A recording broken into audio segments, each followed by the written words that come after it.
Welcome to Horrified Stories, where fear comes to life. Don't forget to like, share, and subscribe for more spine-chilling tales. Let's start our today's story. Whispers in the fog, a town's curse revealed. The village of Graywater rested on the edge of the blackthorn marshes, perpetually cloaked in a thick, suffocating fog. Few people lived there, and those who did spoke in hushed tones, as if afraid the mist would carry their words away to listening ears. It was the kind of place people left and never looked back. A forgotten corner of the world where time seemed to stop. Evelyn crossed and planned on coming back. She had left Grayhaven years ago, determined to carve out a life that didn't include its suffocating gloom or the strange, unspoken rules of villagers followed. But when she received word that her Uncle Thomas had died under mysterious circumstances, she felt an obligation to return. He was the last family she had, and Grayhaven, for better or worse, was where her story began. The village looked smaller than she remembered, more decrepit. Weathered signs hung crookedly over abandoned shops. Their painted letters faded into obscurity. Houses stood hunched like forgotten relics, their windows dark and unwelcoming. Only the church at the village center retained some semblance of life, though its bell tower leaned at a precarious angle, as if bowing to the marshland that threatened to reclaim it. Evelyn's arrival was met with little fanfare. A few villagers watched from behind curtains as her car rumbled through the narrow streets, their faces shadowed and wary. No one approached her. The air was heavy with unspoken tension, and the fog pressed against her car windows like a living thing. Her uncle's house Saturday at the edge of the marshes, its weathered timbers and sagging roof blending into the gray expanse. It had once been a lively place, full of warmth and light. Now it felt abandoned, a hollow shell of memories. The key was exactly where she expected it to be, hidden under a loose stone by the front step. Inside, the house smelled of dust and damp wood. Her uncle's belongings were still scattered around, as if he'd simply stepped out and would return any moment. But the silence was heavy, oppressive, and Evelyn couldn't shake the feeling that she wasn't alone. As she sorted through his things, Evelyn discovered a small leather-bound journal tucked away in the drawer of an old writing desk. Its pages were filled with her uncle's familiar handwriting, though the words grew erratic as the entries progressed. He wrote of whispers in the fog, of shapes moving in the marsh at night, and of a presence he couldn't name but could feel watching him. The marsh is alive. One entry read, "It knows us. It remembers." Evelyn frowned, her fingers tracing the ink on the page. Her uncle had never been superstitious, but the fear in his writing was unmistakable. She couldn't shake the feeling that whatever had frightened him was still out there, waiting. That night, Evelyn struggled to sleep. The fog pressed against the windows, curling and shifting like fingers on glass. The house creaked and groaned, each sound amplified by the silence, and then she heard a faint, distant whisper, almost too soft to be real. She frowned, her heart pounding. The sound came again, barely audible but unmistakable. It wasn't the wind or the house settling. It was a voice. Evelyn, her breath caught in her throat. She grabbed a flashlight from the bedside table and crept to the window. Peering into the fog, the marsh stretched out before her, an endless expanse of reeds and water, shrouded in gray. There was no one there. And yet, the whisper came again, closer this time. "Evelyn." The sound sent a chill down her spine. She closed the curtains and backed away, her hands trembling. It was just her imagination, she told herself. The marsh couldn't speak. But deep down, she wasn't so sure. The next day, Evelyn visited the church, hoping to find answers. Father Mathis, the village priest, had been a fixture in Grayhaven for as long as she could remember. He greeted her warmly, but seemed distracted, his eyes darting to the fog-covered marshes outside. "I'm sorry for your loss," he said, his voice heavy with sorrow. "Thomas was a good man. He didn't deserve what happened." "What did happen?" Evelyn asked. "The letter said it was an accident." "But," Father Mathis hesitated, "it's complicated. There are things about this village, about the marsh, that are hard to explain."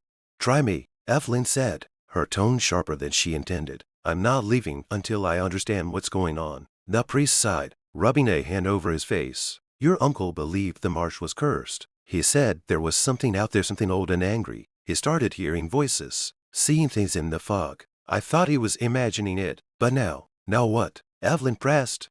"Others have heard them too," he admitted. "The whispers. They come at night, calling people by name. And those who answer," he trailed off, his expression dark, "they disappear." Evelyn finished for him.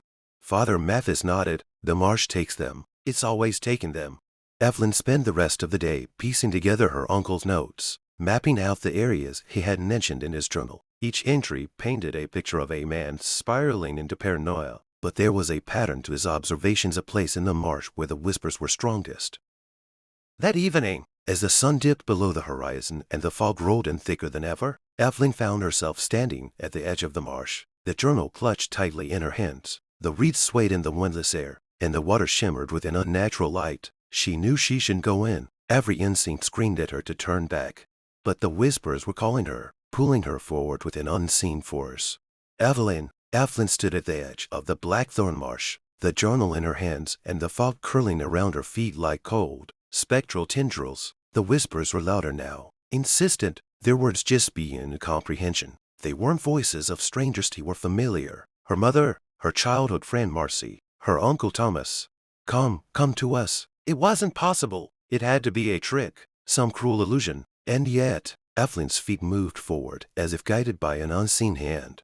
The marsh consumed her almost immediately. The reeds rose higher than her head, swaying in unison despite the stillness of the air. Water sloshed around her boots with each step, the mud beneath threatening to swallow her whole. The flashlight in her hand barely cut through the dense fog, its beam swallowed by the oppressive gray. Evelyn stopped to catch her breath, the whispers now surrounding her, coming from every direction. Evelyn, this time, she turned sharply, her flashlight catching a shape in the mist. It was fleeting, a figure, human in shape, but gaunt and pale, disappearing before she could fully register it. Her heart pounded in her chest as she skimmed the area. But there was nothing there. Keep it together, she muttered to herself, gripping the flashlight tighter. The journal had mentioned a clearing deep within the marsh, marked by a circle of withered trees. Her uncle had called it the heart. It was there, he wrote, that the marsh's power was strongest. If Evelyn wanted answers, she would find them there. Hours seemed to pass as Evelyn trudged deeper into the marsh. The whispers grew louder, almost deafening, and the air became colder with each step. The water around her ankles turned black, and strange shapes moved beneath the surfacey shapes she was too afraid to look at directly.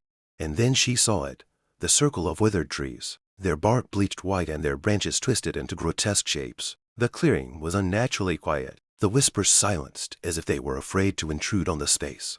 In the center of the clearing stood a stone monolith, its surface covered in intricate carvings. The symbols glowed faintly, pulsating like a heartbeat. Evelyn felt an inexplicable pull toward it, as though the stone itself was alive. She approached cautiously, her boots squelching in the mud. The air around the monolith was heavy, charged with an energy that made her skin prickle. She reached out to touch the carvings, and the moment her fingers made contact, a jolt of electricity shot through her, forcing her to her knees. Visions flooded her mind, flashes of the marsh as it had been centuries ago, vibrant and full of life. A village stood where Graywater now Saturday, its people thriving, but something changed. The earth split open, and darkness poured out, consuming the land. The villagers tried to fight it, but their efforts only seemed to anger it further. In desperation, they performed a ritual, binding the darkness to the marsh, but at a terrible cost. The whispers returned, louder now, overlapping and chaotic. Evelyn saw the villagers, their faces twisted in fear and pain, their mouths moving in silent screams. They had become the marsh's prisoners, their souls trapped to maintain the fragile seal that held the darkness at bay. The vision ended abruptly, and Evelyn gasped for air, her body trembling. She stumbled away from the monolith, clutching her head as the whispers continued to echo in her mind. "That's what it wants," she whispered. "It wants to be free." Evelyn's descent into the marsh hadn't gone unnoticed. Father Mathis, after their conversation at the church, had grown increasingly uneasy. Something about Evelyn's determination reminded him of her uncle, and he couldn't shake the feeling that history was about to repeat itself. He gathered a small group of villagers who still remembered the old stories. Mrs. Whitaker, who had once been the town's historian, Richard Voss, a gruff hunter who knew the marsh better than anyone, and Anna Travers, a skeptic who nonetheless had seen enough strange occurrences to believe something was wrong. Together, they ventured into the marsh, armed with lanterns, rope, and a map of the area. Father Mathis led the way, his prayers whispered under his breath as they waded through the thick fog. The whispers reached them almost immediately. At first, they were faint, indistinct murmurs, but soon they grew louder, more insistent. The group frowned as a shape moved in the mist, a figure, pale and featureless, standing just a few feet away. "It's not real," Anna said, her voice shaking. "It's just the fog playing tricks."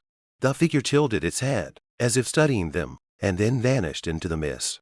Richard tightened his grip on his hunting knife. "I've seen things out here before, but never this close." "They're warning us," Mrs. Whitaker said. "We're not supposed to be here." Father Mathis ignored their protests, pushing forward. "Evelyn's in danger. We have to find her." Evelyn Saturday, at the base of the monolith, her mind racing. The visions had given her a glimpse of the truth, but they hadn't answered the most pressing question: how to stop the darkness. The seal was weakening, could feel it, and if it broke, the darkness would consume everything. She opened her uncle's journal, flipping through the pages until she found a diagram of the monolith. He had written extensively about the carvings, speculating that they were part of the ritual that had bound the darkness, but the final page was torn out, leaving his conclusions incomplete. A low growl broke the silence, and Evelyn's head snapped up. Shapes moved in the fog, circling the clearing. They were larger than before, more defined, human-like, but twisted and unnatural. Their eyes glowed faintly, and their mouths were filled with jagged teeth. Evelyn scrambled to her feet, her flashlight trembling in her hand. "Stay back," she shouted, her voice breaking. The creatures didn't respond. They moved closer, their movements jerky and unnatural. Evelyn's mind raced. The carvings on the monolith were part of the seal. If she could restore them, she might be able to strengthen the barrier, but she didn't know how, and the creatures were closing in. The sound of voices broke through the fog, and Evelyn turned to see Father Mathis and the others entering the clearing. Relief flooded her, but it was short-lived. The creatures turned toward the newcomers, their glowing eyes narrowing. "Get away from them!" Evelyn shouted.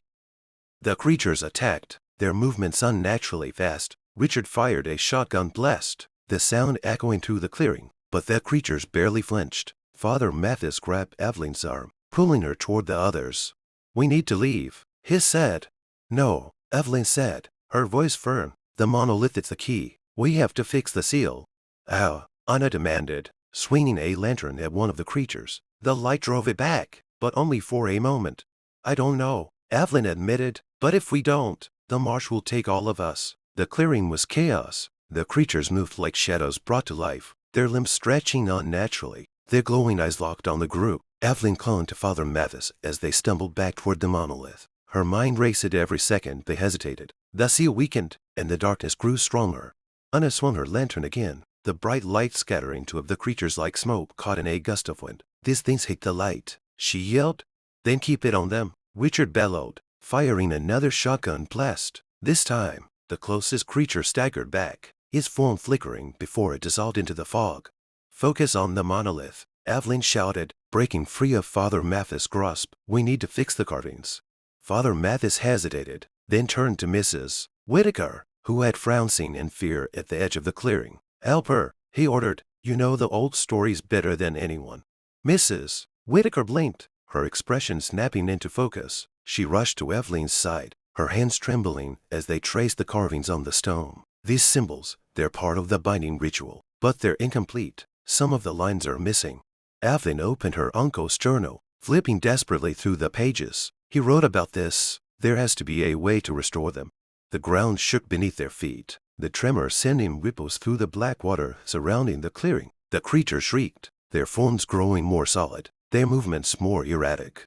"It's waking up," Mrs. Whitaker whispered. "The seal won't hold much longer." Evelyn's eyes fell on a torn page near the back of the journal. Though fragmented, it described a method to channel energy into the monolith, a way to repair the carvings and strengthen the seal. But it came with a warning. "It requires a sacrifice," she murmured, her voice trembling. "What kind of sacrifice?" Father Mathis demanded, fending off a creature with his lantern. "The kind that cost someone their life," Evelyn said, looking up at him. Anna, meanwhile, had positioned herself between the group and the advancing creatures, her lantern swinging in wide arcs. Sweat poured down her face, but she held her ground. "This is insane," she shouted. "Even if we fix the seal, what's stopping these things from coming back?" "They're bound to the darkness," Evelyn called back. "If we trap it again, they'll lose their power." "And if we fail?" Richard asked, reloading his shotgun. "Then there won't be anything left to worry about," Evelyn said grimly. The group fell into a tense silence as they worked. Evelyn and Mrs. Whitaker focused on the carvings, using chalk and small knives to retrace the missing lines. Father Mathis muttered prayers under his breath. His hands stayed despite the chaos. Anna and Richard fought to keep the creatures at bay, their lanterns the only source of light in the fog-drenched clearing. The monolith began to glow faintly, its carvings pulsing with a weak light, but the energy wasn't enough. Seal was still too fragile. "It's not working," Mrs. Whitaker said, panic creeping into her voice. "We need more." Evelyn glanced at the journal, her heart sinking. The sacrifice wasn't just about blood, it required intent, a deliberate offering of life to empower the seal. The thought made her stomach churn, but there was no other option. "I'll do it," she said, her voice steady despite the fear clawing at her chest.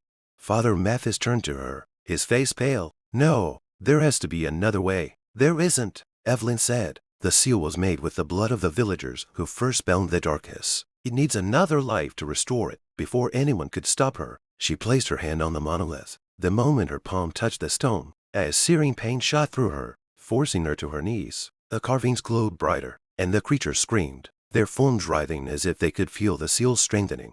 "No," Father Mathis shouted, grabbing her shoulder and pulling her back. "We'll find another way." "You don't understand," Evelyn cried, tears streaming down her face. "If we don't do this, the darkness will consume everything."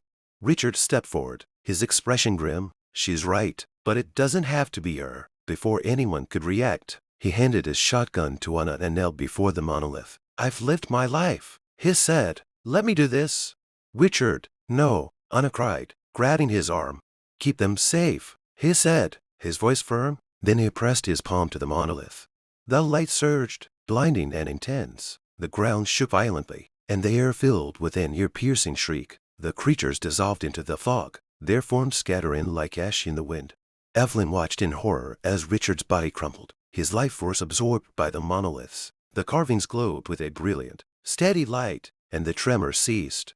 It was over. The seal had been restored. The group stumbled out of the marsh hours later, their bodies battered and their spirits shattered. Evelyn carried the journal tightly against her chest, her mind replaying Richard's sacrifice over and over.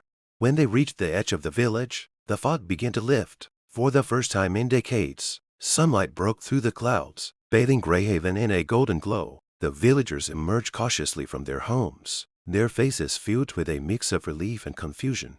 Father Mathis addressed the crowd, his voice weary but resolute. "The marsh will no longer haunt us," he said, "but we must honor those we've lost and never forget the price that was paid." Evelyn remained silent, her thoughts elsewhere. The seal was intact, but the journal hinted at a deeper truth, something about the darkness that still lingered beneath the marsh. It wasn't just a force of nature, it was sentient, and it was waiting. Later that night, as Grayhaven celebrated its newfound peace, Evelyn stood at the edge of the marsh, staring into the still water. The whispers were gone, but she could still feel the darkness, a faint pulse beneath the surface. "It's not over," she whispered to herself. Behind her, Anna approached, her face pale. "You're thinking of going back, aren't you?" Evelyn nodded. "The seal will hold for placing a hand on her shoulder. Last forever. Then you won't be alone." Someone has to make sure it stays intact. The two women stared into the marsh, knowing that their fight wasn't finished. The darkness was contained, but it was far from defeated, and one day, it would rise again. Weeks passed in uneasy silence. Grayhaven began its slow recovery, the villagers cautiously resuming their lives, but the marsh still loomed on the horizon, a stark reminder of the darkness that had nearly consumed them. Evelyn spent her days combing through her uncle's journal and the scattered records Mrs. Whitaker had salvaged from the village archives. Every page, every fragment of history, pointed to the same grim conclusion: the seal was temporary. One evening, Anna arrived at Evelyn's door, her face pale and her hands trembling. "I saw something," she said, her voice barely above a whisper. "In the marsh." Evelyn tensed. "What was it?" "A figure," Anna replied. "It looked like Richard, but it wasn't him. It was standing by the monolith, just watching."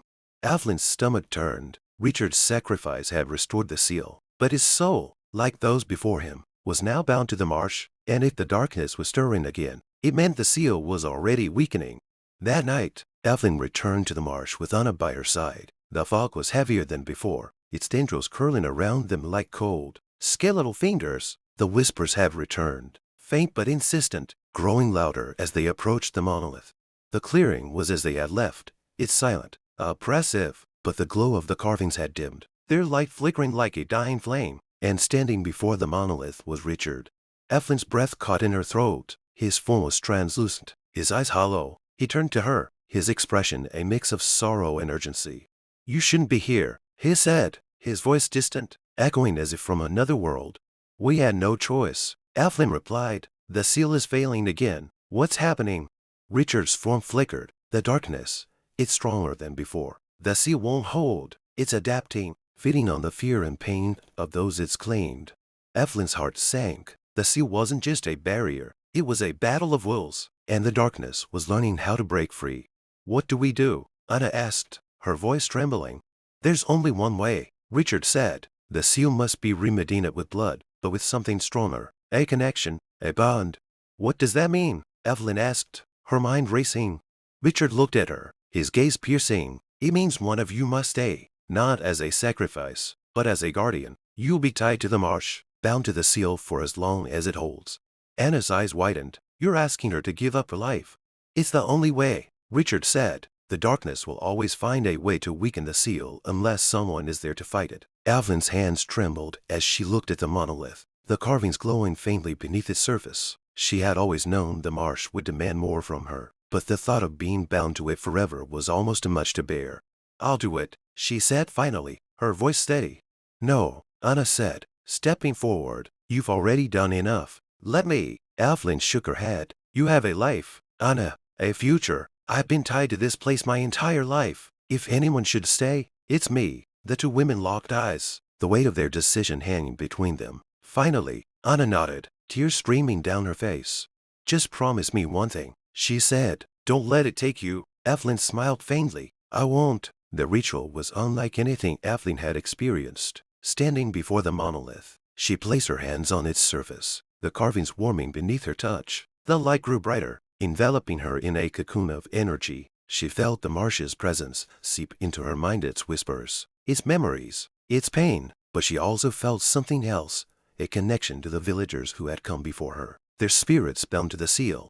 The light intensified, and Evelyn's body felt weightless, her thoughts merging with the essence of the marsh. She became aware of every tree, every ripple in the water, every tendril of fog. The darkness roared in protest, its voice a deafening cacophony, but Evelyn stood firm. You won't win, she whispered.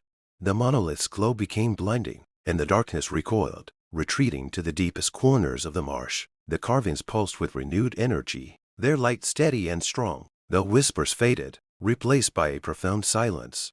When Evelyn opened her eyes, the clearing was empty. The fog had lifted, and the air was crisp and still, but she knew she couldn't leave. Her connection to the marsh was absolute, her body tethered to its essence. She was its guardian now, the final line of defense against the darkness. Anna stood at the edge of the clearing, tears streaming down her face. You did it, she said. The marsh feels different. It's safe, Evelyn replied, her voice distant. For now. Anna hesitated, then stepped forward, her hand reaching out to touch Evelyn's arm. I'll come back, she said. I'll visit. You're not alone. Evelyn smiled faintly. Thank you. In the months that followed, Grayhaven flourished. The villagers returned to their routines, the fear that had gripped them for generations finally lifting. The marsh, once a source of dread, became a quiet place of reflection, but no one ventured too deep, and no one spoke of the whispers. Anna kept her promise, visiting Evelyn often. She would sit at the edge of the marsh, sharing stories of the village's recovery. Evelyn listened, her presence a faint shimmer in the air, her voice carried on the wind. The darkness remained, trapped beneath the marsh, its anger palpable but contained. Evelyn knew it would never truly be defeated. It was a part of the land, an ancient force that would always seek to break free. But she was ready. As long as she stood watch, the darkness would remain in the shadows. Years later, Grayhaven became a place of quiet beauty, its people living in harmony with the land. The marsh was declared a protected site, its mysterious history attracting researchers and curious travelers. But the villagers warned them to respect its boundaries. On foggy nights, some claimed to hear whispers in the reeds, a voice, soft and familiar, watching over them. Evelyn Cross had become a part of the marsh, her sacrifice a testament to the resilience of humanity in the face of darkness. And though her body was gone, her spirit remained, an eternal guardian against the rising shadow. If you like this story, don't forget to hit the like button, share and subscribe the channel. Help us grow. Thanks for watching.